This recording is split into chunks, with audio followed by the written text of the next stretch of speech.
Rachael Jones and this is KCM's weekly update. Today we're looking at the AUDJPY Forex currency pair, which has been under pressure after the Reserve Bank of Australia paused its interest rate hike policy. The AUD versus JPY exchange rate dropped from the 90 levels to trade at 88.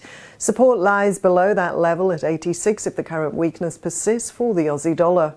Australia's central bank held interest rates steady at 3.6%, with the first pause in 10 consecutive meetings. The RBA stopped its aggressive rate hike strategy after inflation fell to 6.8% in the latest reading.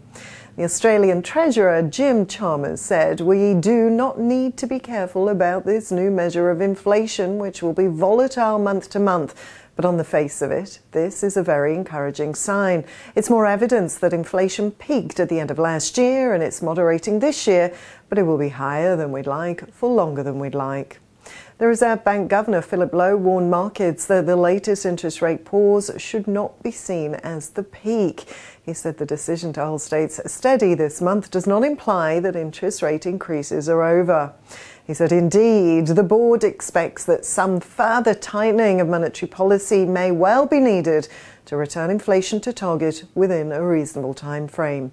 He added that further rate rises were more likely in the short term than a cut, but the decision would be made month to month. The Westpac Melbourne Institute Index of Consumer Sentiment jumped 9.4% in April to the highest since June last year, after staying flat near 30-year lows the month before.